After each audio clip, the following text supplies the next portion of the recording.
አይ መጽሐፍ አሁን ስላልያዝኩኝ ለቀኔ ላንብብልህ። አሁን ብዙ ጊዜ ክርስቲያኖች ቆርጠው ብቻ ነው የሚያነቡት። የጀማ ክፍሉ ላይ ምንም አያውቁትም።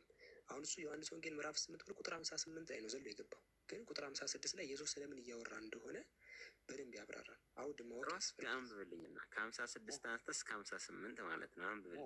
በጣም ላይ ከቁጥር 56 ይነሳ ምን አለ መሰላችሁ? ከመነሻው ዮሐንስ ወንጌል ምዕራፍ 8 ላይ እዛው ቁጥር 40 ላይ ካያችሁ ልትገሉኝ ትፈልጋላችሁ፣ አብርሃም እንደዚህ አላደረግም አለ። ኢየሱስ ምን አላቸው?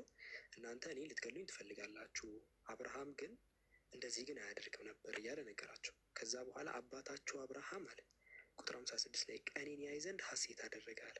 አብርሃም ማንን ለማየት? ቀኔን ለማየት አለ። የማንን ቀን? የኢየሱስን ቀን። እኔን ለማየት አይደለም ሁላ የሚለው።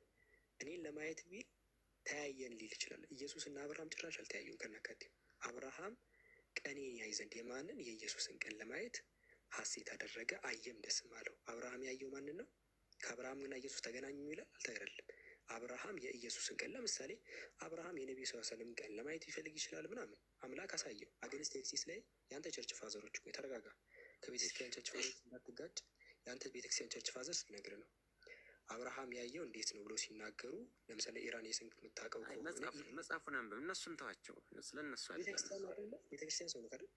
አይ እኔ ስለ እነሱ አይመለከተኝም። መጽሐፉ ጋር ነው። የመጽሐፉ ልጅ ነው የማምነው።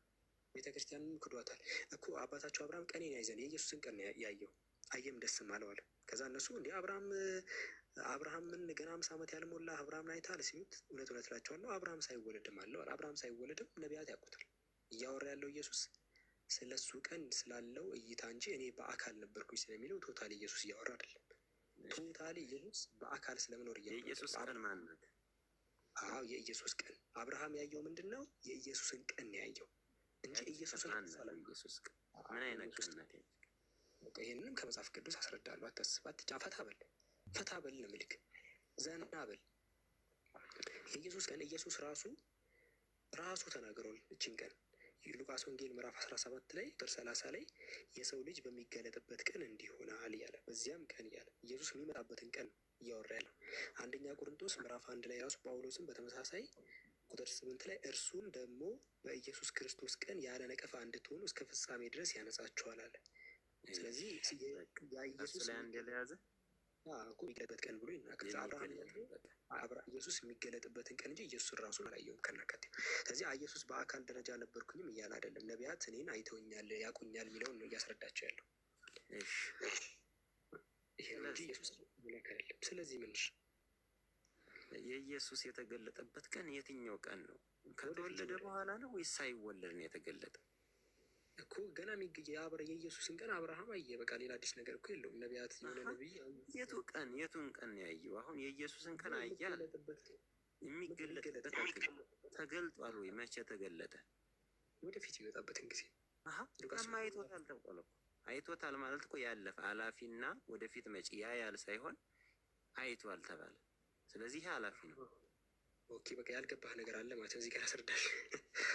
በትክክል አላዳመጥከኝም ነበር ማለት። አባታቸው አብርሃም እኮ ሲጀምር ኢየሱስ ሳይመጣ በፊት የነበረ እንኳን ኢየሱስ ይቅርና እነ ሙሴ ሁላ ሳይመጡ በፊት ነው። ገና ድሮ ነው። ደርዳኛ ገና ድሮ ነው። አብርሃም ኢየሱስን ለማየት ያኔ ተመኘ። ገባ? ምክንያቱም እዚህ ጋር ሐሴት አደረገ ይላል መጽሐፉ። ያኔ ተመኘ። ገባ? አየም ከዛ ደስም አለው ይላል። ኢየሱስን አየው ያኔ ሆኖ ማለት ነው። ኢየሱስን ሳይሆን ያየው የኢየሱስን ቀን አየ።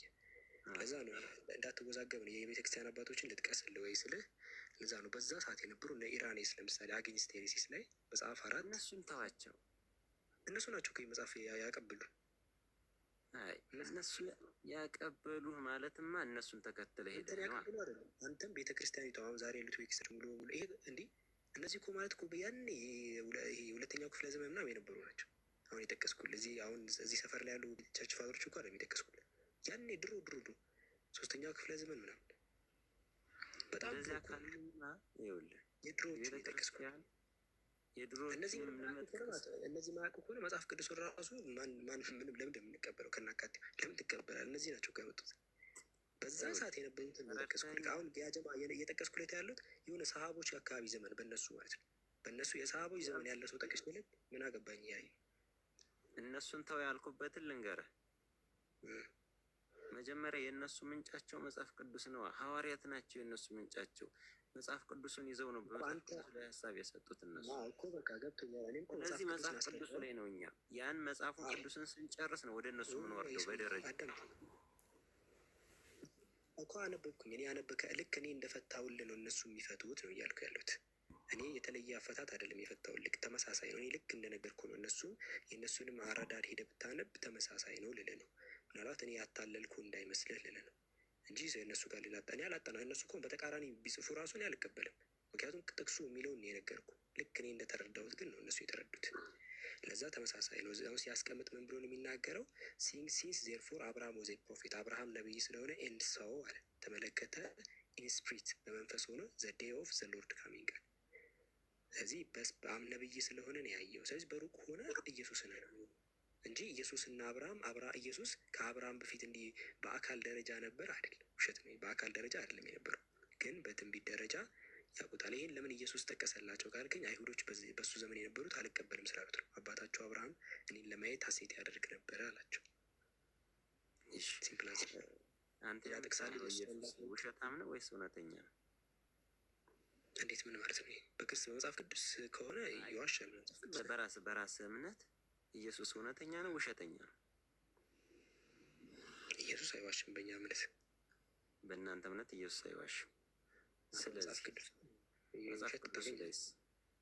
መጽሐፍ ቅዱስ ላይ ብዙ ጊዜ ይውሸታል፣ ኢየሱስ ይዋሻል። መጽሐፍ ቅዱስ ላይ ለስ ጥቅስ ትፈልጋለህ? ስለዚህ ኢየሱስ ሳይሆን የዋሸ መጽሐፍ ቅዱስን የጻፉት ናቸው። አይዋሹ እንደዛ ማክረ እኛም እኮ ምንድነው እኮ እንደዛ ነው። ታዲያ ላይቫችንን ከፍተን የምናወራው እኮ ይህን ነው። ኢየሱስን ለማዳን ነው የሁላ ጥረታችን። ገባ? ለምሳሌ አሁን ብዙ ምሳሌ ስጠኝ ብትለኝ ራሱ በጣም ጸሐፊዎች ኢየሱስን በጣም ብዙ ነገር ውስጥ ነው የሚከቱት። በጣም ብዙ ነገር ውስጥ ለምሳሌ ይሄ ራሱ ይሄ እስከ ገደላችሁት ምንድነው እስከ በራኪው ልጅ እስከ ዘካርያስ ደም ድረስ ምናምን ብሎ የተናገረው የበራኪው ልጅ ዘካርያስ ያለው ካስታወስከው፣ የበራኪው ልጅ ዘካርያስ አይደለም አይደል?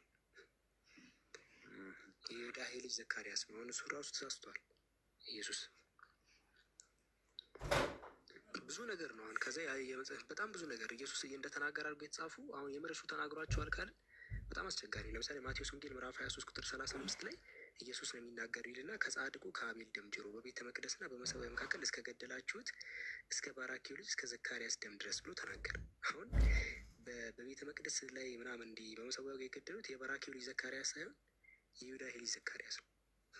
እና አሁን ይህንን ኢየሱስ ይሳስታል ማለት በጣም አስቸጋሪ ነው የሚለው ይህን ይሳስታል። በነገራችን ላይ የኢትዮጵያ መጽሐፍ ቅዱስ ማህበር ምን ብሎ ይህንን ለማስተካከል ሞክሮ ካልከኝ ፔጅ 224 ላይ የበራኪው ልጋረጅ ምን ይላሉ? ነገሩ ስለ የዮዳሄ ልጅ መወገድ ያስባል። ምናልባት አንድ የድሮ ዘመን ጸሐፊ የአባት ስም ቀይሮ ሊሆን ይችላል ብለው እንደዚህም ማስታወቂያ ይሰጣሉ።